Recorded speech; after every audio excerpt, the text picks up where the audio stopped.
vraiment c'est un vol très agréable, comme d'habitude. Et puis arriver ici, c'est l'extase, hein. C'est vraiment un pays à découvrir.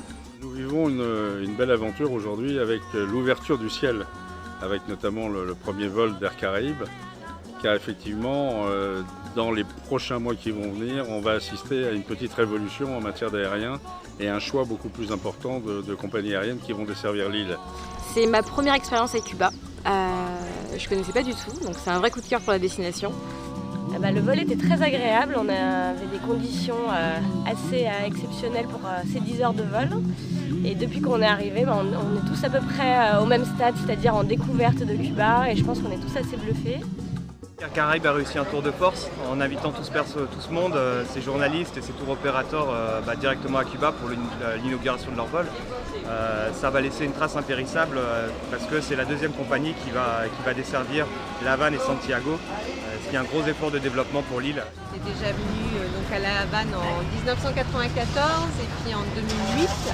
Et en même temps ça a changé et en même temps pas trop. On retrouve ces belles vieilles américaines qui sont super. Cuba n'a pas changé depuis ma dernière visite il y a 16 ans. Et je suis très content de redécouvrir La Havane sous un œil neuf. Chez Monde Authentique, Cuba est une destination primordiale. On est très content qu'Air Caraïbes nous propose une nouvelle fréquence.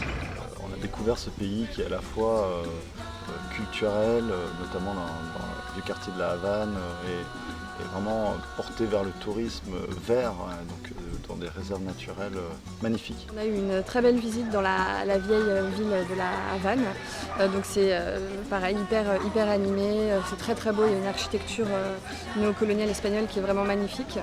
Et là donc on est à Las Terrazas pour un côté plus nature qui est surprenant, je ne pensais pas forcément trouver ça à Cuba. Et puis les Cubains qui sont très abordables, très authentiques, très souriants, très chaleureux. Ce pays attire de plus en plus, suscite l'intérêt et que à partir du moment où on peut tout faire ici à Cuba, tout type de tourisme, comme ici à Las Terrazas, un tourisme de nature très branché écotourisme qui démontre qu'effectivement il y a énormément de possibilités pour les agences de voyage. C'est vraiment un lieu à part dans la Caraïbe, je pense.